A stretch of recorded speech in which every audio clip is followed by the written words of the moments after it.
Hello നമസ്കാരം. മഴ കുറച്ച് കുറഞ്ഞപ്പോൾ ഞാൻ നടക്കാൻ ഇറങ്ങി. മഴ പെയ്ത് ഇലകൾ കൊഴിഞ്ഞു കിടക്കുന്ന നടപ്പാതയിലൂടെ ഞാൻ നടന്നു. ആ കാണുന്നത് പ്ലിമത്ത് യൂണിവേഴ്സിറ്റിയുടെ ഒരു കെട്ടിടമാണ്.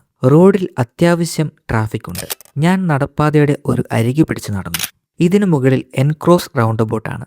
കാൽനട യാത്രക്കാർക്കും സൈക്കിൾ യാത്രക്കാർക്കും ട്രാഫിക്കിനെ ഭയക്കാതെ യൂണിവേഴ്സിറ്റിയിലേക്കും റെയിൽവേയിലേക്കും സിറ്റി സെൻറ്ററിലേക്കും പോകാൻ ഈ സബ്വേ ഉപയോഗിക്കണം. ഇത് ലോക്കൽ ഹീറോസ് ഓഫ് പ്ലിമത്ത് എന്ന കലാസൃഷ്ടിയാണ്. പ്ലിമത്തിലും ലോകത്തിലും മാറ്റങ്ങൾ കൊണ്ടുവരാൻ ശ്രമിച്ച ഈ 3 വ്യക്തികളുടെ അടുത്തിരുന്ന് ഫോട്ടോ എടുക്കാൻ വേണ്ടി ഗവൺമെന്റ് പണി കഴിപ്പിച്ചതാണിത്. തോളിൽ പക്ഷിയും കയ്യിലൊരു പുസ്തകവും പിടിച്ചു നിൽക്കുന്നത് ചാൾസ് ഡാർവിനാണ്. പരിണാമത്തെക്കുറിച്ച് പഠിക്കുവാനായുള്ള ചാൾസ് ഡാർവിന്റെ കപ്പൽ യാത്ര പ്ലിമത്തിൽ നിന്നാണ് തുടങ്ങിയത്. ഹൈക്കിംഗ് സ്റ്റിക്ക് പിടിച്ചു നിൽക്കുന്നത് സ്കോട്ട് ഓഫ് ദ അന്റാർട്ടിക് എന്ന് വിളിക്കപ്പെടുന്ന റോബർട്ട് ഫാൽക്കൺ സ്കോട്ടാണ്. ഇദ്ദേഹം പ്ലിമത്തിലെ സ്റ്റോക്ക് എന്ന സ്ഥലത്താണ് ജനിച്ചത്. ദ റോയൽ ജിയോഗ്രഫിക് സൊസൈറ്റി അദ്ദേഹത്തെ 2 അന്റാർട്ടിക് എക്സ്പെഡീഷനുകൾക്ക് തലവനായി തിരഞ്ഞെടുത്തു. അദ്ദേഹത്തിന്റെ രണ്ടാമത്തെ എക്സ്പെഡീഷൻ 1921 സൗത്ത് പോളിലേക്കായിരുന്നു. നിർഭാഗ്യവശാൽ അദ്ദേഹവും അദ്ദേഹത്തിന്റെ കൂട്ടാളികളും മടക്കയാത്രയിൽ മരണപ്പെട്ടു. ഇത് ബെൻ മാക്ബെൻ. ഇദ്ദേഹം പ്ലിമത്തിലാണ് വളർന്നത്.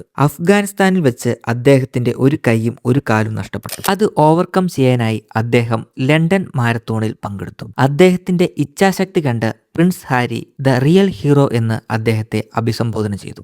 അദ്ദേഹം പറയുന്നത്, താൻ മാരത്തോണിൽ പങ്കെടുത്തത് തന്നെപ്പോലെ വിഷമിക്കുന്നവർ കുറവുകൾ അംഗീകരിച്ച് ശരിയായ രീതിയിൽ ജീവിതം മുന്നോട്ട് കൊണ്ടുപോകാനുള്ള ഒരു പ്രചോദനത്തിനു വേണ്ടിയാണ് എന്നാണ്. എന്നാൽ ഇന്നത്തേക്ക് ഇത്രയേ ഉള്ളൂ. Good bye.